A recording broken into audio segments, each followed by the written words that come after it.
Welcome back to the show, everybody. We're going to talk about how to go from 0 to 300 rentals and from 0 to 500 flips in just under 3 years.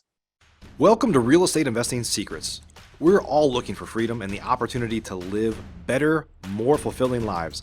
But most of us were trained our entire lives to work for someone else and chase their dreams. How can we use real estate investing as a vehicle to achieve financial freedom? My life is dedicated to answering your real estate investing questions and helping you build an investing business that allows you to change your life and the world around you, and to enable you to turn your dreams of financial freedom into a reality. My name is Mike Hambright from FlipNerd.com, and your questions get answered here on the Real Estate Investing Secrets Show. Hey guys, this is Dylan Tanaka, your favorite real estate investor from Metro Detroit with the Real Estate Investing Secrets Show, and I'm here with my good friend, Xander Cruz. Xander, how are you doing today, buddy? Doing great, Dylan. Thanks for having me. Absolutely. Super excited to have you on the show. We got a lot of crazy things going on in real estate right now. But what you guys have accomplished is really, really crazy. We're going to dig into that. The audience for our show is people who are just getting started in real estate all the way up to guys who are doing hundreds of deals a year. So I think what you guys have accomplished is really going to help some people see the vision to where they can go. So I want to start off, Xander, just by asking you, what do you guys have going on primarily in your business right now? Sure. So thanks again for having me, Dylan. As you mentioned, we're in Baltimore, Maryland. Our primary focus right now today is, I'll say, a variation of fix and flip. So we're buying properties, we're doing a full renovation to them, and then we're selling them as an investment rental property. So more commonly known as turnkey. But one of the key differentiators being that in our market, we're able to do a full-blown, full gut renovation to these properties.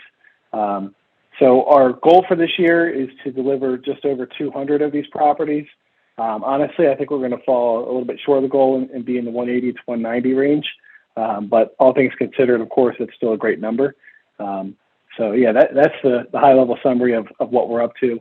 We also do some wholesaling at a much lower level. We'll do probably about 40 wholesales this year in addition to our turnkey product.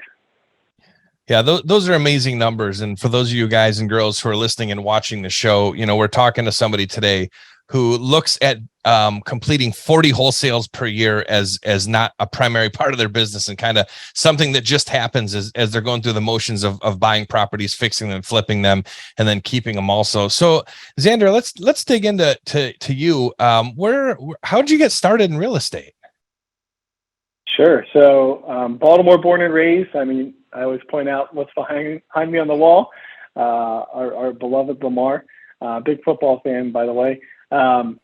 So I got into real estate, I would say, almost by chance. I graduated from college in 2011.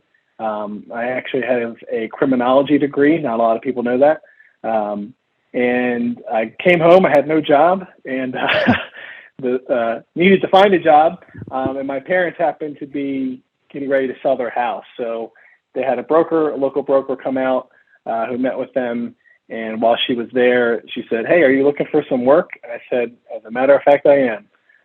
So started doing some part-time work for her. About 2 weeks later, she called me and offered me a full-time job as her assistant. It's not nearly as glamorous as it sounds. Have utmost respect in the world for this person. She brought me into the business and taught me millions of dollars in knowledge in that year that I spent working for her. And also led me to discover that I'm definitely not cut out for the admin lifestyle. But I learned a lot, and it got me started, got me obsessed and in love with real estate. I knew the day that I walked into her office for the first time, I could just feel like an energy in the air, and I was hooked. So that's how I got into real estate. There's a lot of twists and turns along the way to end up where I am today, but that is the story. Yeah, I think we all have our own crazy story how we got started. But one of the most important things I think that you just touched on, Xander, and again, whether you're newer to real estate investing or you've been in it for a long time, it's having mentors. And I think that mentors and coaching and that stuff and like masterminds kind of gets intertwined. But I think that there are 3 or 4 or 5 very different subjects. So myself, I've had a few mentors who were real life mentors. They're not people that I paid. They weren't coaches. They weren't programs. So when you said that working for her for that first year was important and taught you millions of dollars worth of business, what would you say to newer investors who seem to be seeking that mentor? How can they find them? What can they offer? Why would someone mentor them? I don't know if this is the best advice or not, but I wasn't even seeking a mentor. I was really seeking a job. And I think I got lucky that I ended up meeting somebody that could launch me into a career, whether intentionally or not. I don't know that I have a great answer, but looking for employment and looking to learn from people who are already in the business and successful, I think that's key. So kind of like you said, I'm not a big believer. This is not a knock. I think that there are plenty of people that are educating people and doing it for the right reasons. But signing up for a guru, that wasn't for me, probably isn't for me still today. But choosing to work with somebody and taking an opportunity to work with somebody because you want to learn from them and at the same time be a part of what they're doing, that's, for me, was how I ended up learning a ton, and more than I ever thought possible. So I'm not sure that's the best answer, but I'm going to run with that one.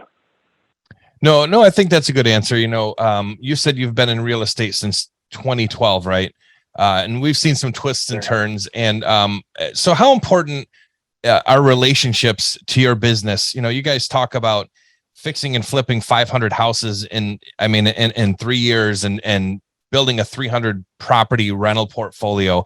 Those numbers are super staggering. You're in Baltimore, I'm in Detroit, so somewhat similar markets. I understand a little bit about what you guys have going on, but for those California or Florida or New York investors, those numbers are just crazy. So how were you able to scale up, I guess, from doing a few deals, maybe a month, to the point where you're one of the bigger home buyers and flippers and sellers and keepers, who I've ever met. So I think you guys are one of the biggest in the nation.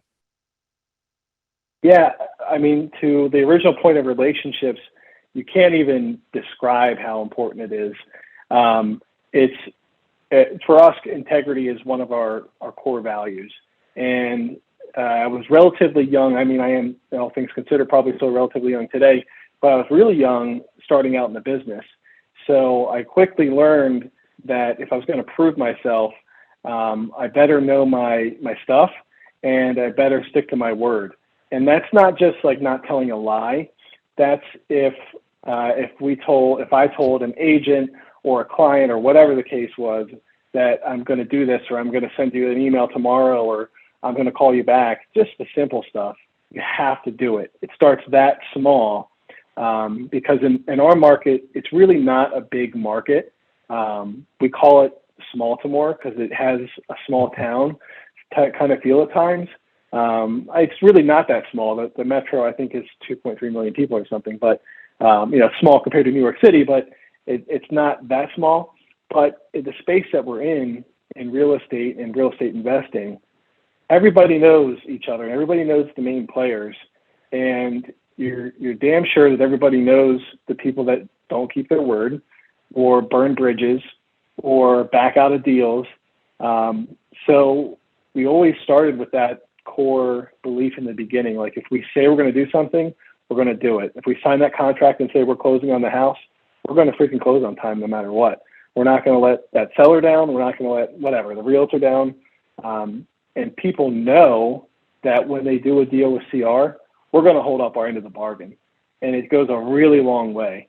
And people know we're not perfect by any means, but people know we're going to do the right things, and we're going to do what we say we're going to do. And that's, I think, a key part of building relationships. We're not perfect at it. We're working on things right now to build more relationships that we should have done years ago.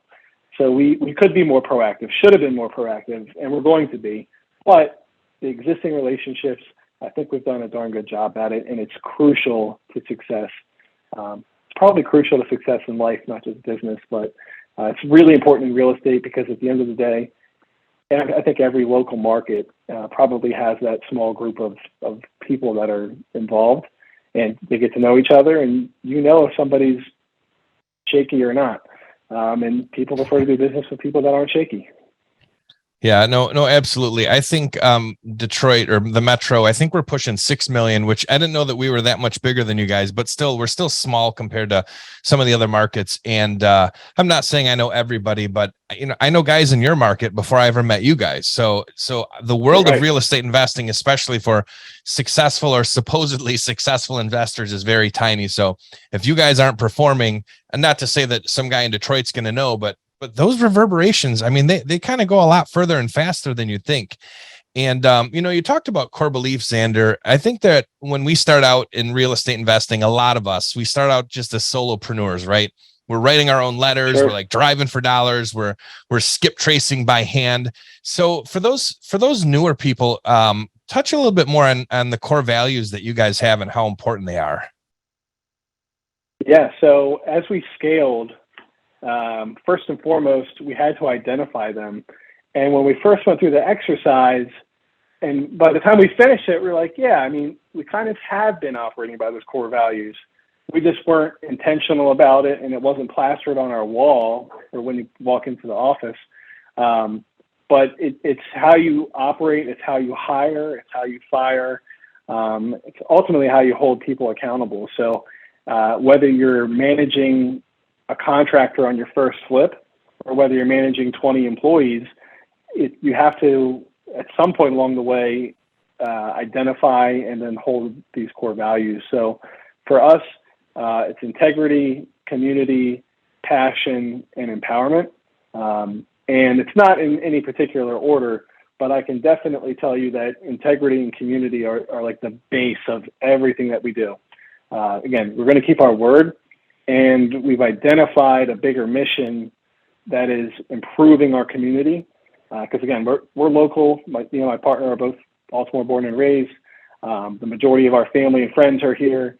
So we care a lot. And we're out in the community 7 days a week, whether we're going to a football game or stopping by a project or buying a house. So we're heavily invested in it, and everything that we do as a business is going to reflect back to that.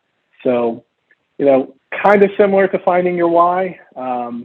There's a lot of different reasons for people to hop into this world and what they want, the reason they want to get started. And we're in business, right? I mean, there's nothing wrong with saying that I want to get in to make money. And that's how most people get in. I got in because I wanted a job. I needed to make money. I wanted to buy a car. Like there's some much smaller reasons in the beginning. But as you grow and as you do more, you definitely need to know why you're doing this, hopefully find a bigger reason why, and you better have core values that you're following, because that's what your people are going to follow, or they should follow if you're going to be successful. Sure. And if you're not living by your core values, your people, aren't going to do that either, whether they're your subcontractors or your direct employees. I know we talked a little bit earlier, you guys have 29 people on your immediate team, which, that's a big number to a lot of real estate investors or just entrepreneurs in general. But I want to rewind a little bit there, Xander. And for those guys and gals listening and watching, you rattled off those core values super quickly. So can you go through them again? You don't have to explain each one, but just go through each one. Yeah. Integrity, community, passion, empowerment. I also love, I love them all, but I really love passion because I was interviewing somebody today actually, and for an open position, and we were talking about the pace of the business. And because I want to set that expectation up front, this is a fast-paced business, and we've unfortunately hired people in the past that either didn't know that they don't like fast-paced, or maybe they did, they just weren't being honest. But I gotta be open and honest, it's a really fast-paced business. If you're not passionate about it and excited about that, and passionate whether you're writing checks in accounting, or whether you're a project manager out in the field, or whether you're a salesperson trying to close a deal, if you don't have passion, you're going to hate it. Like you're just going to be miserable, and you're probably going to end up leaving. So it, again, goes to one of our core values. So I really like that one, and it is applicable in everything that we do. Yeah. So again, if you're new to the business or if you've been in it 50 years, you should have your core values. You should have them on the wall. You should live by them. And you guys can see how serious Xander is about them because he rattled them off like that and didn't stutter. Right. So that starts at the top and that washes through the whole organization. And you talked about passion, Xander, and I think a lot of the guys and girls that we hang out with at Investor Fuel, who are some top-notch real estate investors around the nation, I think they've started talking a lot more about building relationships. And almost every show that I've done, we talk about building relationships and how it's kind of grown and gotten more important. I think 3 to 10 years ago, depending on the market, we're a little slower here in Detroit. I think you guys are a little slower to catch up in Baltimore too, right? We're kind of in that similar sweep. So it's been so hot, right? It's been just crazy and flying upward that you didn't have to make those extra phone calls, have those happy hours, send those cards, right? Kind of be that cool guy who everybody knew you as because we were just so busy and running and gunning and getting deals done. And now it's like, okay, we see there may be some type of market shift coming, right? And those of us who have been here a long time, we're going to be here today, tomorrow, forever. We're like, wait a minute. I know guys like Xander are going to be around, so I need to cement my relationship a little bit better with them because we're going to withstand any bad storms, and it's even with the newer people. So we'll meet some great people who are coming into the market, and you're like, this guy or this lady's sharp. Like, I'd really like to do more business with them. And then you see them again 3 months later at some event, and you're like, oh my gosh, I saw this young guy 3 months ago. I never talked to him. What is wrong with me? So I think a lot of us are focusing more on that. And whether you're doing it when you first start your business or doing it, or some of us are at, super important. And I think that goes like a little bit back to that passion.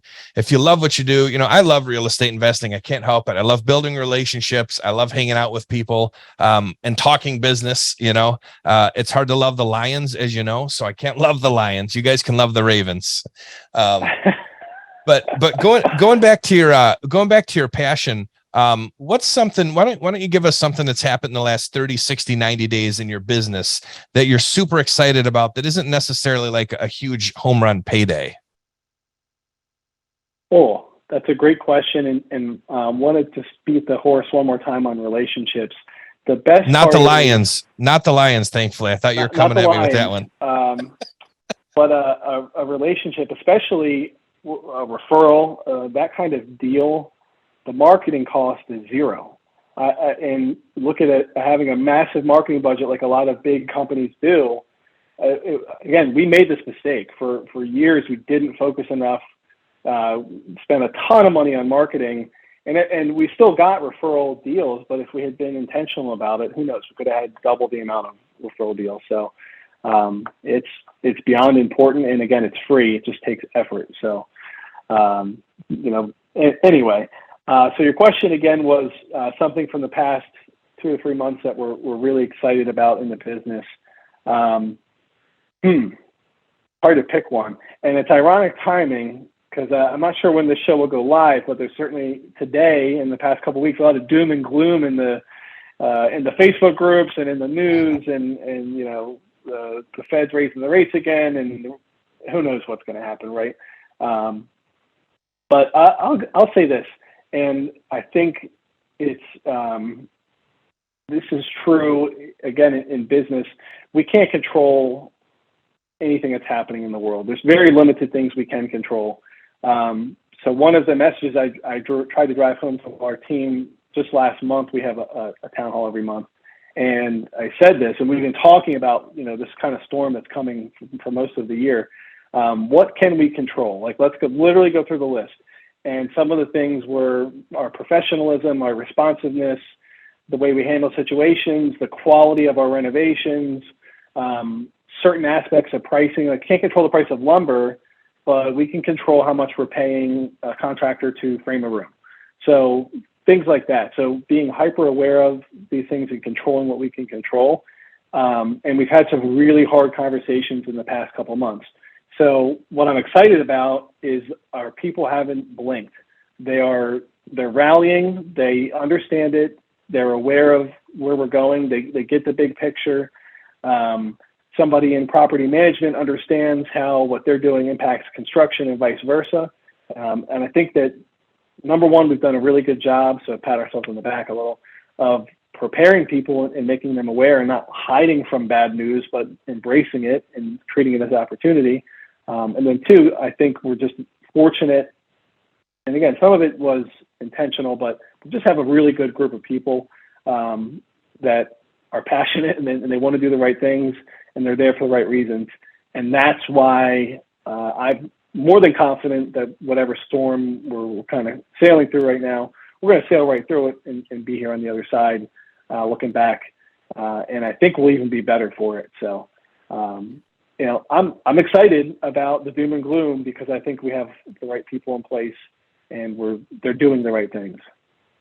Yeah. The important thing is, you guys have been in business a long time and you're pretty established. So, the newer people seem to get stretched out and they take huge risks. Not to say that we don't take risks, but when you're newer and you have dealitis and you just have to do a deal, you'll kind of do anything to do a deal.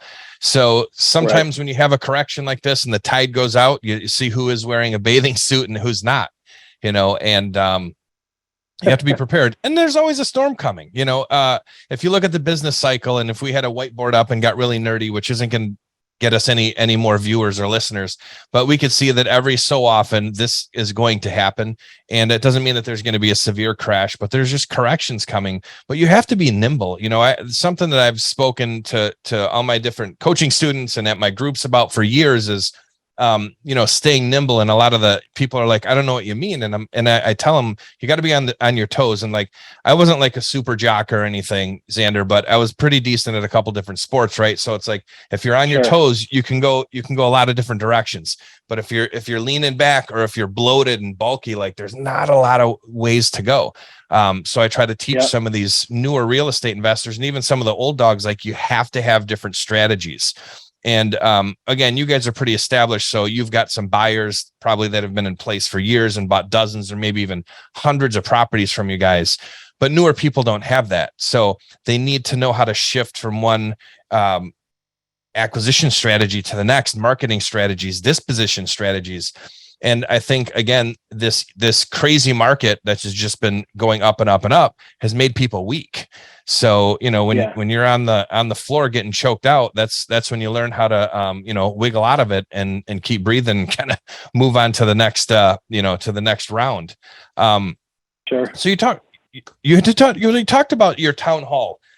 So culture inside your organization is really, really important. And you guys have a really big organization compared to most real estate investors. So what have you guys done to build that? And how important is that to your day-to-day business and success? Yeah. So a few years back, let's say maybe 5-ish years ago, I'd say we weren't very aware of it and definitely not intentional about it. So to be very honest, we ended up getting connected with Sharper Business Solutions, and we've worked with them ever since. And they are, credit to them, the ones that helped us lay out core values, our style, our operating system inside the business, our meeting schedules. And that was I'd say the start of the journey. And they've been a big part of going along in the journey. But then continuing to learn from there. So Investor Fuel, again, to use another group that obviously that's how we know each other. We are constantly, I didn't like school, but I love to learn what I'm passionate about. I actually hated school, to be honest. But so I love learning about business, and I love learning from other investors and seeing what other guys and girls are doing and doing successfully.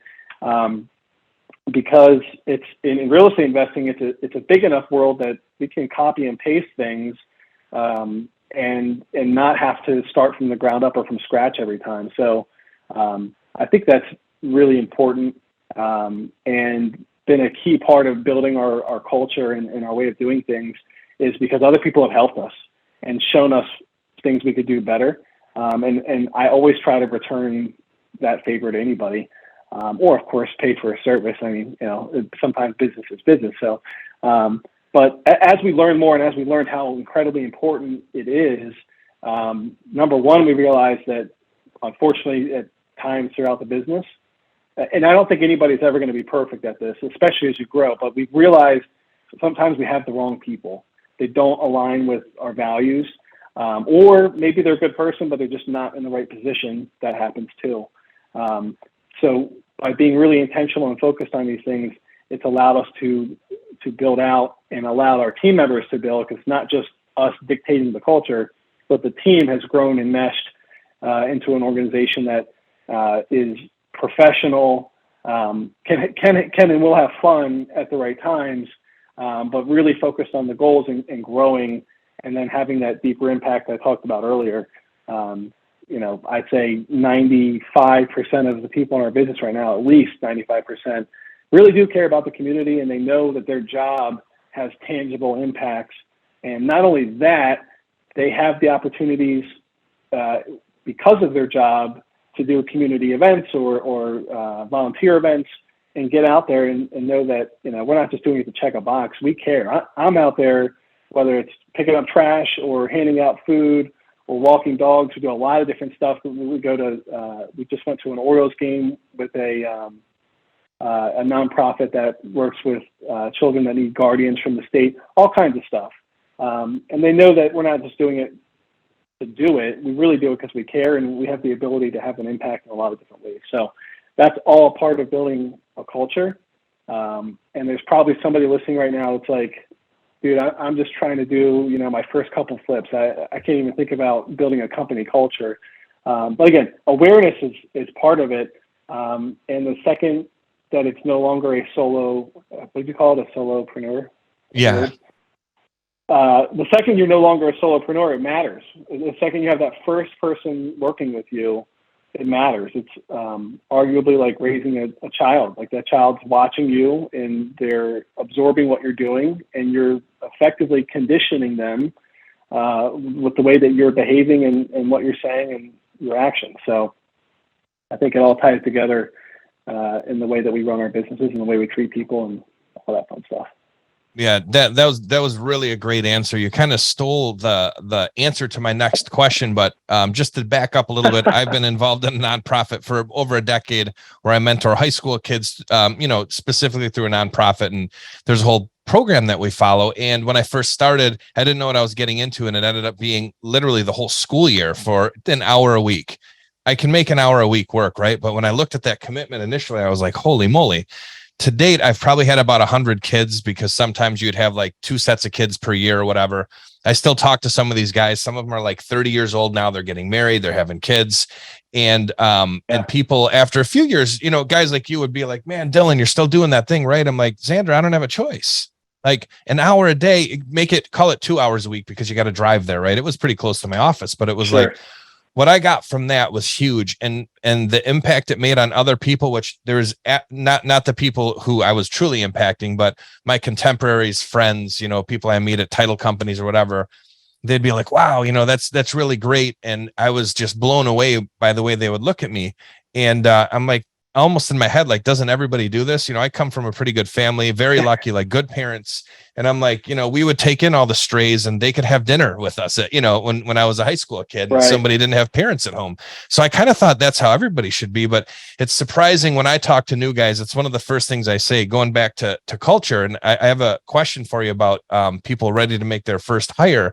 But I tell these new guys, if you want people to look at you differently, do things for other people selflessly. I don't care if it's getting flowers, and going to the old folks home and handing them out, or if it's doing something in front of a store, helping, whatever it is, or getting involved in an organization. If you have that time availability, and you have that in your heart, because it's not for everybody.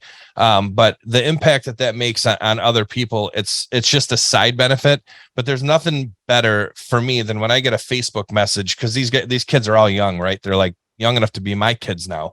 And I get a message and they're like, hey man, just want to let you know, I watch your crazy real estate videos and like you had a huge impact on me.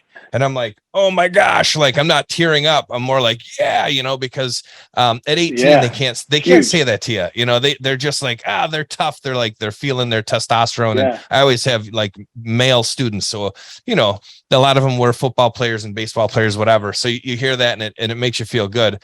But for those switching gears, for those guys and gals who are kind of at that next step, and it's like the toughest spot when you're building a business is kind of when you're right in the middle and you're having success, but you're looking up and you're saying, oh my gosh, to get from 10 or 12 deals a year to that 40 or 50 where it's really going to make that difference, because doubling them isn't really going to double your income, right? Because you're picking up so many extra costs. But for those guys who are ready to kind of jump to that next level, what would you say like the best hire is, best first hire for a real estate investor? Two-part answer. One is, I think it's been really well defined that most important first hire is, we'll call them an EA, an executive assistant, somebody that's going to take over a lot of the admin, the minutia, the stuff that has to be done, but it isn't really moving the business forward. It can slow you down if it's not being done, right? But I used cutting checks earlier. Like, has to be done every single week. We got to pay our contractors, or they're not going to show up and work on the house. But again, whether you're a solopreneur, really struggling with that one, or you have 10 employees, I don't think that the number one guy, the CEO, should be spending time, cutting the checks. Maybe he's got to sign them for a minute. Like, that's fine. But to do the accounting and then sit there and write it out or type it out or whatever system you have, it's not the best use of their time. They should be building a relationship, finding a deal, whatever, making a sale. Got to do the bigger dollar activities. So I think that admin becomes that, it has to be that first hire. To use a quick example, if I'm the solopreneur and I want to think my first hire is a sales guy, I think that's a mistake, because now you got two guys that are running around causing a mess, making deals, and there's nobody to keep it organized. There's no transaction manager. You're just going to create a bigger mess. So you got to have an admin support. Hopefully they're a little dynamic. Maybe they can talk to people on the phone. They can deal with a client issue, whatever. Right? The more they can do, the better, but that's got to be the first hire. And then when it comes to hiring, can't tell you how many times I've learned the hard way. First and foremost, there's an old saying, hire slow. The back end of it is fire fast, but hiring slow is key. And what does slow mean? Slow doesn't mean you take 6 months, hopefully, but you got to slow down and actually have a process and follow it, because otherwise you hire the wrong person, or you do what we did for years, which was, Dylan, you're great. I've really enjoyed this conversation. You got an impressive resume. I like you. Like, I really like this. Feels good. Like, this is awesome. We'll work great together. I can't wait to make you our new head of accounting. And hopefully that wouldn't actually happen, but Dylan is probably going to hate accounting because he is a real estate investor and that's not what he does. So we used to hire people a long time ago because we liked them. We didn't have any science or methodology to it. So the DISC assessment is free. It's a great starter way to at least get a basic read on people. And that is one portion of the hiring process. It's going to show you a little bit more about the personality, and hopefully everybody's familiar with it. But if they're not, again, I would send Dylan a DISC. I would get the DISC back and be like, oh boy, he's not made for accounting. Neither am I. I'm not made for that first admin hire either. Neither am I. As you can tell, my first boss didn't use the DISC assessment on me. We now use Predictive Index, but that's a paid service. If you're just starting out, go with the DISC. If you're more advanced and have a bigger company and you're not using Predictive Index, you're shooting yourself in the foot. I'm a huge believer in it. So beyond that, then, if I can take one step back, you don't have to, well, you can kind of copy and paste this a little bit, but go find somebody that's good at hiring and ask how they're doing it. There's enough investors that are doing it at a high level and doing it well. Just ask them. You don't have to figure this out the hard way like we did. The second that we found somebody that had a good process and we implemented that, we got 100 times better at hiring. And it's evolved. Just like you said, you got to be nimble. You're going to have to evolve with the market. What we did 5 years ago is different than what we do today. So having a true purpose with the hiring, we steal a lot of questions or copy and paste. Probably shouldn't say steal. Model. We call it modeling now. I have been able to reuse a lot of the questions that we got from the Keller Williams hiring process. We don't use the Keller Williams hiring process to a T, but I've implemented a lot from that, and it's been huge. The last just tidbit I would give somebody for hiring or interviewing is you shouldn't be doing much of the talking. Still fall into this trap every once in a while, and sometimes I got to kick my COO under the table, like, shut up and stop talking nicely. If you're sitting there talking and telling them how great you are and how great the company is, and we're going to do this, we're going to do that, what's the person on the other side doing? Oh, that's awesome. I'm in. Yeah, let's go. Yeah. You haven't learned a single thing about them. You don't know that they're going to fit your culture. They don't know that they're going to be any good at the job. The interview is supposed to be about them, not about you. You got to learn everything. You got to uncover those stones. You got to dig deeper. You got to understand why they're sitting in front of you, why they didn't like their old boss, which, by the way, if they're sitting there telling you how much they hate their old boss, that's probably a red flag. So you need to have a process, and it can't be about you. You got to dig deeper into the candidate.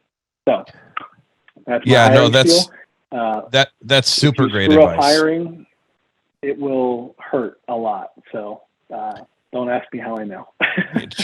Training guys and falling in love with them, especially sales guys, right? Again, being a guy and playing sports, and you're like, yeah, it's like the team and it's going to be great. And then they're like, I don't really like to make phone calls. And you're like, oh, wait a minute. I thought you're a sales guy. And you're like, oh my gosh, and we did this whole big spiel, like you said, and sat in a boardroom and talked, brought in other employees to, oh, what a mess. Right. So, going back to your predictive index, what does the predictive index say about Xander? I am extremely independent. I'm actually off the chart, which is apparently like I'm in something like the 0.5% of people that take this test in terms of my independence.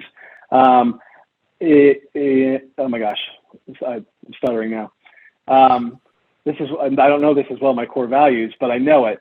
In terms of how social or reserved I am, outside of work, I lean towards being social. I can definitely hang out at the bar, have a couple drinks, talk to people. Inside of work, I start to get into like mission critical. Like definitely don't want small talk. I'm not hanging out at the water cooler chatting. I'm like on a mission. So knowing that about myself, I've been working a lot for a while now on making myself slow down and talk to people and connect with them, because it means a lot, it has a big impact. So I have to slow myself down. Other people might have the other issue, like you can't sit here and talk to people all day. You have to work. So again, this is like really key of reading people and a guide, so to speak, of how they operate. The next line down, I'm extremely driving.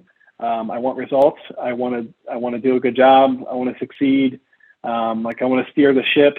I don't want somebody else steering. If I'm in the car, I'm driving every time. Nobody else drives. Not because I'm like a psycho about my car, just because I like to be in control. Riding the megabus was one of the top 10 least favorite things I've done in my life. The bus driver is doing like 50 miles an hour. I'm like, I could have been home by now. This is ridiculous. So I like to drive, both in business and in cars and boating, whatever. So, and then last but not least is the final line. The D is about detail. I am okay on details, but I'm not great. I have to focus on it if I'm going to be doing something that requires my detailed attention. It's definitely not a natural strength of mine.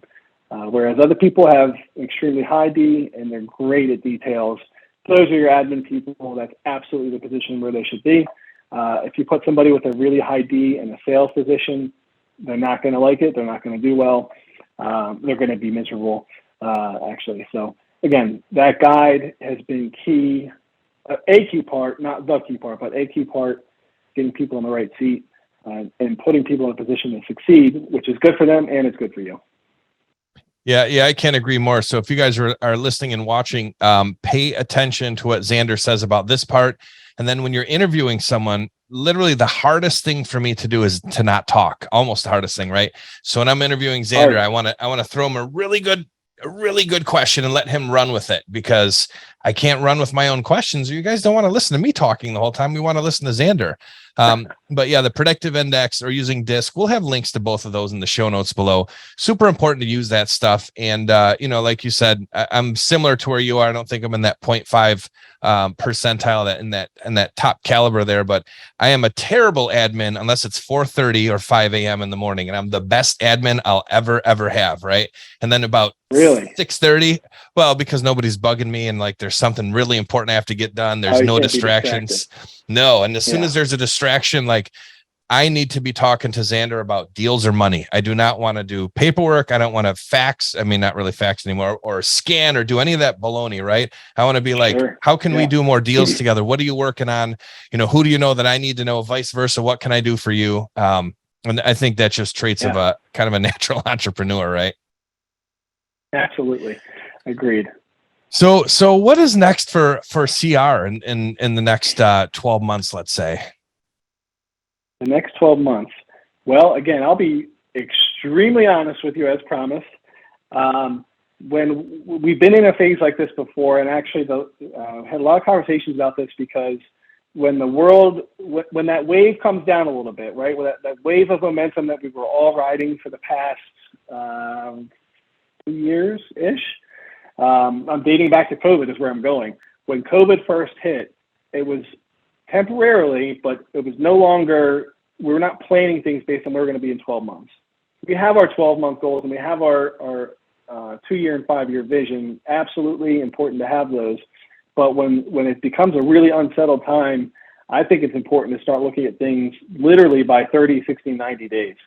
And like, we got to make sure that we are steady through this time. The last thing we ever want to do is end up in a position where we've made mistakes, or now, we have to lay people off or anything like that, which we didn't. We didn't do it in COVID, and we didn't do it now. We're not doing it. Like you said earlier, extremely nimble is key. So we've made some changes, nothing drastic, but I'll say, tightened up a little bit, and we're you should be extremely focused on your numbers all the time, but we're like extremely focused. Myself, my partner, and our COO, typically we have a call once a week. We've now doubled it to twice a week. We meet now on Tuesdays and Thursdays. One day we get like really specific in the nitty-gritty details, and the other day we're staying pretty high level and kind of zooming out, if you will. The 12-month answer is making sure that we get through the next 3 to 6 months, because we don't know how they're going to go, and making sure that we're stable and we're not over leveraged. We're not buying big heavy duty projects that, are going to take 6 months or more. None of that at this time. So getting through this period, let the dust settle a little bit, and then figuring out how do we scale to that next level. So that's where we are right now, and hopefully where we're going to be, hopefully sooner than later, we get back to scaling to the next level. But today it's like we're cruising through that storm, sort of like I said earlier. Yeah, no, thanks for being transparent with that. And I think what he's saying, guys, is, you got to look at it as like the book everybody kind of talks about is the 3-month year, right? I think that's the name of it. As we're kind of coming into possibly turbulent times, you just don't want to get stretched out, heavy capital intensive, time intensive projects. If you're maybe in some of those super hot areas like Scottsdale or Tampa or Austin, you can kind of get away with being sloppy. In the Northeast and tough cities like Baltimore or Detroit again, or Cleveland, Buffalo, we gotta tighten up our belt a little bit and make sure that we're getting things done quickly, keeping our eyes, on what's important, and just making sure that we're being stewards of our companies, because there's people counting on us, including ourselves, right? Absolutely. Because we're not going to go back into criminology, whatever that means. We know that we're not going back there. We're never going back. Right. So Xander, at a little bit kind of more normal level for the guys and gals who hang out at the real estate meetups and who are newer to real estate investing, what is your absolute best piece of advice that you can give to someone who is now calling themselves a real estate investor? my best piece of advice, it might be a little bit of an echo of what I said earlier. But is you have to do things the right way. There's not a single deal that's worth burning a bridge or burning somebody on. The world, even though it's a tough market and it's competitive, the world is big enough that you never need to cross your morals or anybody else. So do things the right way. And that comes out in a variety of different examples, but I'll pick on a local investor, not naming any names, but a guy was bragging in the Facebook group that he just did a full Baltimore City gut rehab, and it was done in and out in 4 weeks. And I'm like, you can't even pull permits in 4 weeks. So I know that you are now bragging that you didn't pull permits on your job. And, I don't think that's right. There's a reason that the permits are there. There's a reason that investors who don't pull permits get a bad reputation. Same with the contractors who are working on the job. It's just not worth it. I mean, yes, the 4 weeks of time that you saved probably made you a little extra money, but you've created a liability on yourself. The buyer who's buying that property could have serious future issues if there's anything wrong with the house and the city comes out and says, well, there's no permit, you have to pull a permit now. I mean, it creates a huge multitude of issues in our local market, and there's just no reason to do it. So I go back to saying, do things the right way, figure out your core values and stick to them. And if you do that, I think you're more likely to be successful. And then the last thing I'll just throw in, people kind of go one way or the other. They're either like so deal hungry that they're just going to jump on anything and potentially make a big mistake. There's other people who have been thinking about investing for 3 years and never done a deal. Analysis by paralysis. Don't do it. Like you gotta move at some point. If you have the ability to, you got to get started. Sometimes it's 10 years, Xander, not just 3. Yeah, exactly. But you'll never, sitting on a podcast is not a measure of success, but typically podcast interviewees have done at least a deal or two. So you got to get off the pot too. Yeah, no, that's super duper great advice. And everything that you delivered today, from if you're a new guy to if you want to scale up to doing 300, 400, 500 deals a year, we appreciate you giving all your knowledge and your time, Xander. So if our listeners and watchers want to follow you guys or want to connect somehow, what's the best way for them to do that? Sure. So we do have an Instagram and a Facebook. I think Instagram is CR of Maryland Homes. Facebook is just CR of Maryland. And if you actually want to get in touch with me directly, you can send a message there. Maybe reference that you heard me on the podcast and you want to chat. That'll make sure that the person who's reading them, which is not me, definitely gets it over to me. You can also get in touch on our website. Just go to crofmaryland.com. There's a contact us page. That I do get straight to my inbox. Again, just reference that you heard me on Dylan's podcast and you want to chat. I would be happy to talk to investors anywhere. I really do enjoy talking to other investors. I love connecting with the guys from Investor Fuel, Investor Machine, and even local groups. So happy to chat with anybody, especially about anything we talked about today. Yeah, and we'll have links to all that stuff below. So, if you guys have deals and you're in the Baltimore area too, make sure you send them to Xander because they buy a lot of houses, and that's the kind of company you want to be connected with. But pay attention to what he said. Make sure you're doing things right, because if you want to stay in this business or any business for a long time, you want people to say good things about you all the way around. So if you guys are not yet subscribed to the Real Estate Investing Secret Show, make sure you subscribe. We are on iTunes, Spotify, YouTube, anywhere that you can possibly watch or listen to a podcast. And again, Xander, we want to thank you for giving us your time today. And for everybody else out there, we will see you on the next show. Thanks, Dylan. Thanks for listening to today's show. There are 3 ways I can help you start or grow your real estate investing business. If you're a new investor and just getting started, the Flip Nerd Investor Coaching Program is the most effective program in America. I've been coaching and mentoring new real estate investors for 10 years, and my students have literally purchased thousands and thousands of properties. Many of them started with little to no experience at all. Our program is a paint by numbers program where we tell you exactly what to do week by week to make sure that you don't get distracted on your way to results. We show you how to build a real business, not just create another job for yourself. New memberships are limited. You can learn more and apply or schedule a call with me and my team at flipnerd.com/coaching. If you're an experienced investor doing a minimum of 10 deals a year, up to 500 deals a year or more, or have a multi-million-dollar real estate portfolio already, you should check out our powerful Investor Fuel Real Estate Investor Mastermind. Over 100 of the nation's leading real estate investors are members, and it's not uncommon for our members to 2 to 5x their business just from getting around other members at Investor Fuel. At Investor Fuel, each of us are business advisors to one another's businesses, but we don't stop at business. We focus heavily on becoming better people and living fuller lives. If you're looking for fuel for your business or fuel for your life, please check out investorfuel.com. Applications and interviews are required, as most investors are not a fit for our community. Please learn more at investorfuel.com. If you're not ready for coaching or masterminds but eager to start learning more about investing, please join our private Facebook group by visiting flipnerd.com/Facebook.